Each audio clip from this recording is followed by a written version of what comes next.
Hello guys. हमारा topic अभी वही चल रहा है, इलेक्ट्रिक सर्किट। तो इलेक्ट्रिक सर्किट के हम लोगों ने कुछ प्लानिंग की थी कि हम कुछ न्यूमेरिकल भी कराएं। न्यूमेरिकल से क्या होता है, दो काम होते हैं, ये तो थ्योरी भी स्ट्रांग हो जाती है ना। और दूसरा जो है, थ्योरी स्ट्रांग और न्यूमेरिकल करने की समझ आती है। न्यूमेरिकल से जो डर है वो बच्चों का निकल जाता है। तो हम ये एक न्यूमेरिकल हमने कराया था लास्ट वीडियो में, और एक न्यूमेरिकल आज ये करा रहा हूं मैं। ठीक है, तो हम इसके लिए देखिए, पहले हम पढ़ते हैं क्वेश्चन। क्वेश्चन क्या है, एक 20 मीटर लंबे तथा 1 mm² क्रॉस सेक्शन एरिया यानी कि ए वाले चालक का प्रतिरोध 0.346 ओम है। तो चालक का स्पेसिफिक रेजिस्टेंस यानी कि विशिष्ट प्रतिरोध निकालना है। ठीक है बच्चों, तो हम इसके लिए अभी एक एक करके चलते हैं।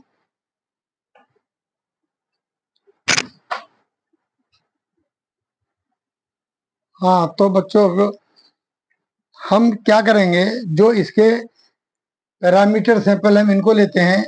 20 मीटर लंबा कोई कंडक्टर है और कितना है, 1 mm²।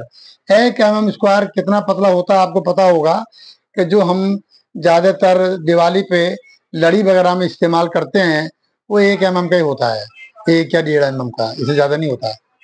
अब आप समझ गए होंगे, इतना पतला तार है और उसकी लंबाई है 20 मीटर। ठीक है, प्रैक्टिकल के साथ बता रहा हूं मैं, 20 मीटर कोई लंबा तार है। मैं पहले बता चुका हूं कि कंडक्टर कितना भी बढ़िया हो, रेजिस्टेंस तो सब में होता है।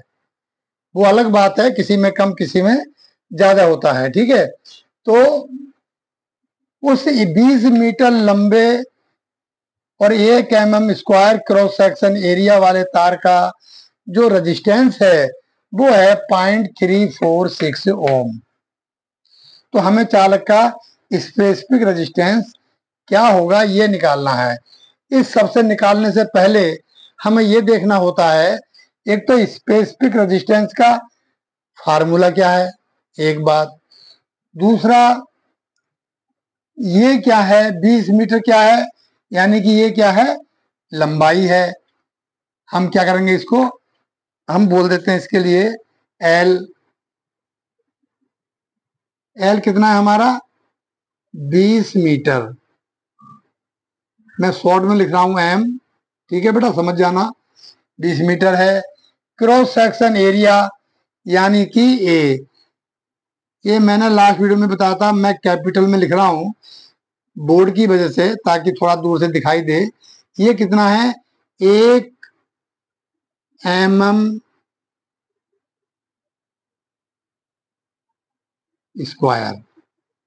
राइट, क्रॉस सेक्शन एरिया हो गया। चालक का रेजिस्टेंस प्रतिरोध इतना ओम दे रखा है, तो ये भी हम देखते हैं भैया, हमें पता है। तो आर कितना है, ये है हमारा 0.346। इसका भी मैं सिंबल बना दे रहा हूं, लिख नहीं रहा, ओम। देखिए, मैं बता रहा हूं आपको सवाल लगाना।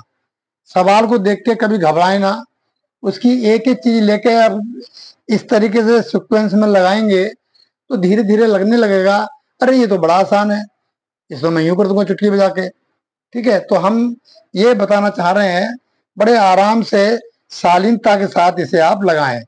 अब ये चीज जो है हमें दी हुई है क्वेश्चन के अंदर, निकालना क्या है, निकालना है स्पेसिफिक रेजिस्टेंस। इसका जो सिंबल होता है वो ये होता है, इसे बोलते हैं रो। हमें क्या करना है, ये निकालना है। अब सबसे पहले जो हमें जरूरी हो जाती है वो है, इन चारों चीजों का आपस में रिलेशन क्या है। रो तो तभी निकलेगा, रो मतलब स्पेसिफिक रेजिस्टेंस। तो अब हम थोड़ा सा बैक फुट पे चलते हैं, तभी समझ में आएगा। पीछे से हमें पता है, हम बता चुके हैं लास्ट वीडियो में कि जो रेजिस्टेंस है आर, ये किसके समानुपाती होता है? एल के। कुछ याद आ रहा है? और यही आर ही समानुपाती या व्युत्क्रमानुपाती किसके होता है? 1/a के। क्लियर है बात? शायद ध्यान आ रहा होगा आपको। तो आर जो है, इन दोनों को अगर हम कंबाइंड कर दें तो समानुपाती किसके हो जाएगा? देखो, एल अपॉन ए के हो जाएगा। कोई डाउट यहां तक? यार समानुपाती एल के है लंबाई के, और ए के व्युत्क्रमानुपाती है, यानी कि अब ये दोनों को हमने कंबाइंड में लिख दिया। तो बेटा आर बराबर क्या होता है? आर बराबर, ऐसा इसी क्वेश्चन सवाल में नहीं है, बहुत सारों में है, एक हम स्थिरांक निकालते हैं, ठीक है, उसे फिक्स वैल्यू बोलते हैं। तो ये हो जाएगा हमारा आर एल अपॉन ए, ये हमारा फार्मूला बन गया। जब रो आर बराबर रो एल अपॉन ए हो गया तो रो बराबर कितना होगा? हमें तो रो निकालना है ना, ये हमें तो ये निकालना है। तो ये बराबर हो जाएगा आर इंटू, ये इधर जाएगा तो उल्टा हो जाएगा, इससे मल्टीप्लाई जाएगा, तो ये हो जाएगा ए अपॉन एल। अब यहां तक सोच लो बेटा एक बार, कोई कन्फ्यूजन तो नहीं है? हो गया आर अपॉन एल। अब हमें रो निकालना है, विशिष्ट प्रतिरोध, स्पेसिफिक रेजिस्टेंस। अब देखो हमारे पास एल भी है, ए भी है और आर भी है, तीनों चीजें तो है हमारे पास। प्रॉब्लम क्या रह गई? इसमें रखना और सॉल्व करना है। लेकिन सॉल्व करने से पहले एक बात मैं आपको बता दूं, अक्सर हम भी गलती करते थे, ऐसा नहीं कि हम अछूते हैं, और अधिकतर बच्चे यही गलती करते हैं कि सीधा सीधा इनकी वैल्यू इसमें लाके रख देते हैं। ऐसा करने से पहले आपको एक सावधानी बरतनी पड़ेगी कि जो इनके यूनिट हैं, सबके यूनिट एक जैसे होने चाहिए, तभी सवाल निकल पाएगा। ऐसा नहीं हो सकता कि लंबाई मीटर में और जो डायमीटर है वो एमएम में, ये बिल्कुल नहीं चलेगा। आपका आंसर जिंदगी में कभी ठीक आ ही नहीं सकता। तो पहले तो बेटा हम इन्हें कर लेते हैं एक ही यूनिट के अंदर। तो एल हमारी क्या है? 20 मीटर है, हम मीटर ही ले लेते हैं। आप कुछ भी ले सकते हो, उसकी प्रॉब्लम नहीं है, लेकिन एक ही यूनिट होनी चाहिए। अब ये देखो यहाँ पे हम आते हैं ए के ऊपर। ए के भी बनाएंगे हम मीटर स्क्वायर। बनाएंगे क्या? Metre square. क्यों बनाएंगे? क्योंकि वो एरिया है, बना तो स्क्वायर में ही है। तो मैं आपको बता दूं कि जब आप एमएम के सेंटीमीटर बनाओगे, मान लो ये एमएम है, इसके अगर आप सेंटीमीटर बनाओगे तो क्या करोगे भैया? एक सेंटीमीटर में कितने एमएम होते हैं? 10 एमएम होते हैं। तो क्या करोगे? इसे 10 से डिवाइड कर दोगे। अब ये हमारे एमएम बन जाएंगे सेंटीमीटर। कोई डाउट यहां तक?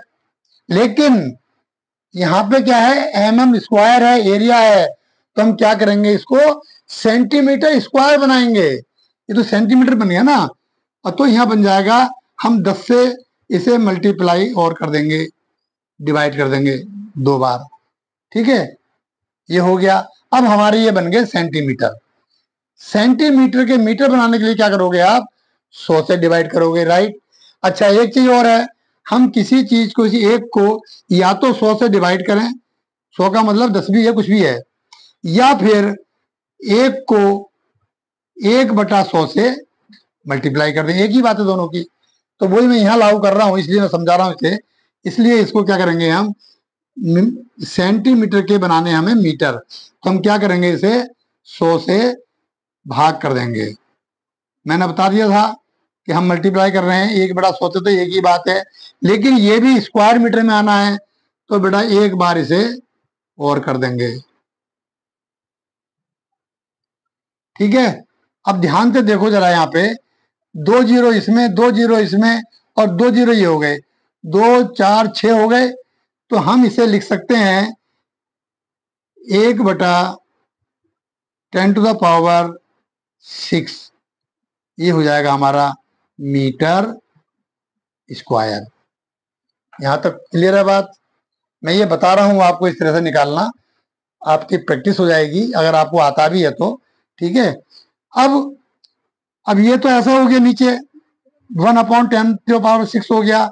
हम अगर इस चीज को ऊपर ले जाएंगे तो क्या हो जाएगा, 1 × 10⁻⁻⁶, और ये हो जाएगा आपका मीटर स्क्वायर।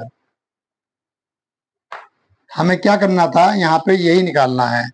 तो हमारा ये भी मीटर में हो गया, लंबाई भी, और क्रॉस सेक्शन एरिया भी मीटर स्क्वायर में हो गया। तो ये हो गया हमारा 1 × 10⁻⁻⁶ मीटर स्क्वायर। अब कोई प्रॉब्लम नहीं है, अब हम इसमें आराम से जो इसका फार्मूला निकल के आया है उसमें हम इस सब की वैल्यू रख देते हैं। ठीक है, तो मैं इसको थोड़ा रब कर दूं, या जगह है अपने पास, कोई बात नहीं। ये देखो, हमारा क्या था, हमें रो निकालना था। तो आर कितना है हमारा, 0.346 इंटू, क्या निकालना है, एरिया। एरिया हमारा है 1 × 10⁻⁻⁶ डिवाइडेड बाई एल। लेंथ कितनी है, 20 मीटर है। अब बताओ बेटे, यहां तो कोई डाउट तो नहीं है? ठीक है, ये हम क्या निकाल रहे हैं, रो निकाल रहे हैं। क्लियर है बात? अब अगर इस 20 से अगर मैं इसे डिवाइड करूं, तो डिवाइड करें तो मेरे को पता है इसका आंसर, डिवाइड कर आंसर पता है मुझे, ये आएगा हमारा 1.73। क्या आएगा, 1.73 इंटू 10⁻⁻⁶। ठीक है, हमने इसको डिवाइड कर दिया, और ये 6 नहीं आएगा क्योंकि हमने 0.2 के बाद यहाँ लगा दिया है, और हमने ये क्या है 1.73 कर दिया, तो ये आ जाएगा हमारा 10⁸ हो जाएगा, क्योंकि थोड़ा हम और इधर आ गए। जब डिवाइड करेंगे 20 से तो पॉइंटों में आएगा इसका आंसर 1.173, इस तरह से आएगा। तो अगर हम इस तरीके से लिखेंगे तो इसमें 2 ऐड और हो जाएंगे, तो ये हो जाएगा 1.73 इंटू 10⁸। ठीक है, ये आएगा आपका आंसर ओम मीटर। मालूम है ना, जो रो है, जो स्पेसिफिक रेजिस्टेंस है, वो उसका जो यूनिट होता है वो किस में होता है, ओम मीटर में होता है। राइट, तो ये हो जाएगा हमारा ओम मीटर, और यही हमारा क्या हुआ, आंसर हो गया। बस यही निकालना था हमें। तो हमारा एक न्यूमेरिकल ये हो गया, और एक हम लास्ट वीडियो में निकाल चुके हैं। इस तरह से हमारे 2 न्यूमेरिकल हो जाते हैं। हम न्यूमेरिकल पे ध्यान देंगे तो क्या होता है, हमारी फिर थ्योरी छूट जाएगी। राइट, ये आप न्यूमेरिकल कोई भी हो या मैथ हो, ये बेटा डिपेंड करता है प्रैक्टिस के ऊपर। तो ये आप अपना घर पे प्रैक्टिस करें। समझने के लिए इसको वीडियो देख लें, है ना, दोबारा देख सकते हैं। अगर आपके पास कोई बुक है तो बुक से भी देख सकते हैं। ठीक है, इस तरीके से आप पहले प्रैक्टिस करें। हम ज्यादा नहीं कराएंगे, 2 न्यूमेरिकल बहुत हैं, और मैंने बहुत ही हल्के हल्के चूज करके ढूंढ के मैंने ये लिखे हैं। ठीक है बच्चों, तो आज के लिए इतना ही काफी। नेक्स्ट वीडियो में फिर मिलते हैं। नमस्कार।